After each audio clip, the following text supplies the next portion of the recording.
तो नमस्कार दोस्तों, इस वीडियो में हम लोग बीपीएससी और बीएसएससी में आने वाले इम्पॉर्टेंट क्वेश्चंस को देखेंगे। इस छोटे से क्विक वीडियो में हम लोग तकरीबन 41 क्वेश्चन जो है उनको कवर करेंगे और बिना समय को व्यर्थ गवाए कम से कम समय में ज़्यादा से ज़्यादा क्वेश्चन करने की चेष्टा करेंगे।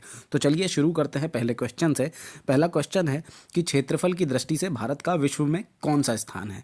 तो क्षेत्रफल की दृष्टि से अगर हम देखें तो भारत का विश्व में 7वां स्थान होता है। इसके बाद अगला प्रश्न है, उत्तर प्रदेश का नामकरण कब हुआ था। तो उत्तर प्रदेश का जब नामकरण हुआ था वो दिन था 26 जनवरी का 1959 का। तो 1959 26 जनवरी में उत्तर प्रदेश का नामकरण किया गया था। इसके बाद अगला प्रश्न है, उत्तर प्रदेश में कितने ज़िले हैं। तो उत्तर प्रदेश में 70 ज़िले हैं कुल। तो इसका सही उत्तर हो जाएगा 70। इसके बाद अगला प्रश्न है, भारत की जलवायु कैसी है। तो भारत की जो जलवायु है ये मानसूनी जलवायु है। तो इसका सही उत्तर हो जाएगा मानसूनी। इसके बाद अगला प्रश्न है, भारत की राष्ट्रभाषा कौन सी है। तो भारत की जो राष्ट्रभाषा है वो है हिंदी। इसके बाद अगला प्रश्न है, जम्मू कश्मीर में सबसे अधिक पैदा क्या होता है। तो जम्मू कश्मीर में सबसे अधिक पैदा होता है केसर। तो इसका सही उत्तर हो जाएगा केसर। इसके बाद अगला प्रश्न है, श्री कृष्ण का जन्मस्थल कहाँ हुआ था। तो श्री कृष्ण का जो जन्मस्थल है वो है मथुरा। तो मथुरा में जो है श्री कृष्ण का जन्म हुआ था। तो इसका सही उत्तर हो जाएगा मथुरा। इसके बाद अगला प्रश्न है, पौधे के किस भाग पर पत्तियां आती है। तो पौधे का जो शाखा होती है उस भाग पे पत्तियां आती है। तो इसका सही उत्तर हो जाएगा शाखा। इसके बाद अगला प्रश्न है, दुर्गा पूजा का पर्व किस राज्य में मनाया जाता है। तो दुर्गा पूजा का जो पर्व है बहुत ही फेमस पर्व मनाया जाता है और ये मनाया जाता है पश्चिम बंगाल में। इसके बाद अगला प्रश्न है, भारत का सबसे बड़ा शहर कौन सा है। तो भारत का अगर सबसे बड़ा शहर पूछे तो वो है मुंबई। इसके बाद अगला प्रश्न है, इंटरनल इंडिया की रचना किसने की है। तो इंटरनल इंडिया जो है ये इंदिरा गांधी जी ने बनाई है। तो इसका सही उत्तर हो जाएगा इंदिरा गांधी। इसके बाद अगला प्रश्न है, आवारा मसीहा के रचनाकार कौन है। तो आवारा मसीहा जिन्होंने लिखी है, जिन्होंने रची है, उनका नाम था विष्णु प्रभाकर। तो इसका सही उत्तर हो जाएगा विष्णु प्रभाकर। इसके बाद हमारा अगला प्रश्न है, अभिज्ञान शकुंतलम के रचनाकार कौन थे। तो अभिज्ञान शकुंतलम जो लिखी गई थी ये लिखी गई थी कालिदास जी के द्वारा। तो इसका सही उत्तर हो जाएगा कालिदास। इसके बाद अगला प्रश्न है हमारा, आधे अधूरे की रचना किसने की है। तो आधे अधूरे जो लिखी है ये मोहन राकेश जी ने लिखी है। तो इसका सही उत्तर हो जाएगा मोहन राकेश। इसके बाद अगला प्रश्न है, सबसे घनी आबादी वाला राज्य कौन सा है। तो सबसे घनी आबादी जिस राज्य में है उसका नाम है उत्तर प्रदेश। तो इसका सही उत्तर हो जाएगा उत्तर प्रदेश। इसके बाद अगला प्रश्न है, भारत में सबसे लंबी सुरंग कौन सी है। तो भारत में जो सबसे लंबी सुरंग है उसका नाम है जवाहर सुरंग। तो इसका सही उत्तर हो जाएगा जवाहर सुरंग। इसके बाद अगला प्रश्न है, भारत में सबसे अधिक वनों वाला राज्य कौन सा है। तो भारत में सबसे अधिक जंगल जहाँ पे है वो राज्य है मिजोरम। तो इसका सही उत्तर हो जाएगा मिजोरम। इसके बाद अगला प्रश्न है हमारा, उत्तर प्रदेश में कुंभ मेला कहाँ लगता है। तो उत्तर प्रदेश में जो कुंभ मेला लगता है वो प्रयागराज में लगता है और मध्य प्रदेश में उज्जैन में लगता है। तो इसका सही उत्तर हो जाएगा प्रयागराज।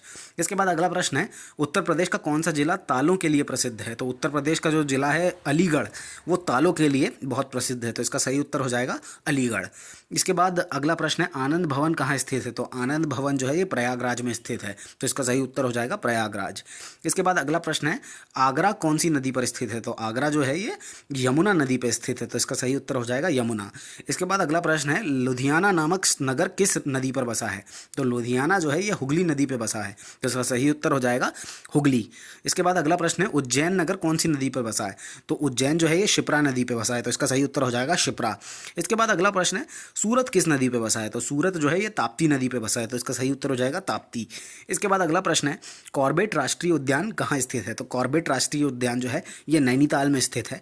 तो इसका सही उत्तर हो जाएगा नैनीताल। इसके बाद अगला प्रश्न है, सारनाथ का प्रसिद्ध स्तूप है। तो सारनाथ जो है ये वाराणसी में है यानी बनारस में है। तो इसका सही उत्तर हो जाएगा वाराणसी। इसके बाद अगला प्रश्न है, राम का जन्म कहाँ हुआ था। तो राम का जो जन्म हुआ था वो अयोध्या में हुआ था। तो इसका सही उत्तर हो जाएगा अयोध्या। इसके बाद अगला प्रश्न है, उत्तर प्रदेश के प्रथम मुख्यमंत्री कौन थे। तो उत्तर प्रदेश के जो पहले मुख्यमंत्री थे उनका नाम था गोविंद वल्लभ पंत। तो इसका सही उत्तर हो जाएगा गोविंद वल्लभ पंत।